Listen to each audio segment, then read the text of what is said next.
Kidlat News Updates. Mga balita ngayon, militar at NPA nagkaengkwentro sa Camarines Sur. Atong ang palipat-lipat sa Calabarzon kada 2 araw ayon sa DILG. Bagyong Kaloy humina na bilang tropical depression.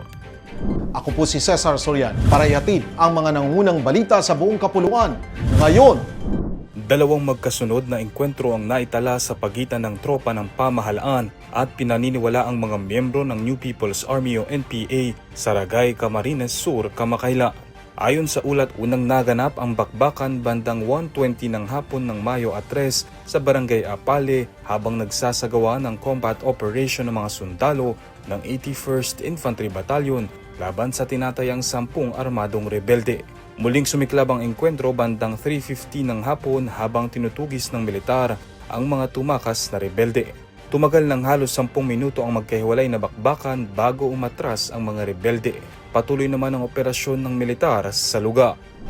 Patuloy umanong umiiwas sa pag-aresto ang puganteng gambling tycoon na si Charlie Atong Ang sa pamamagitan ng palipat-lipat ng kinaroroonan sa Calabarzon kada 2 araw, ayon kay DILG Secretary John Vic Remulla. Sa isang forum sa Maynila, sinabi ni Remulla na may maliit umanong grupo na kasama si Ang upang makatulong sa pagtakas nito sa mga otoridad.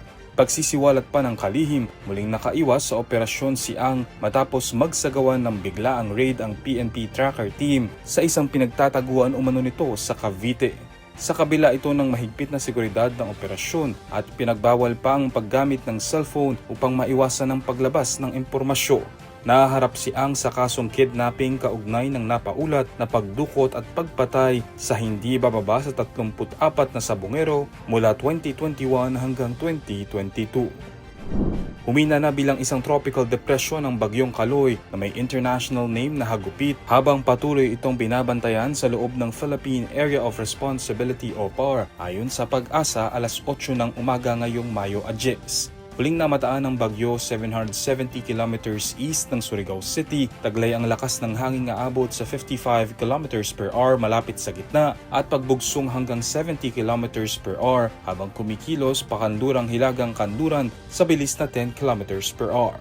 Ayon sa Pag-asa, wala pang nakataas na tropical cyclone wind signal dahil malabong direktang makaapekto sa bansa ang bagyo.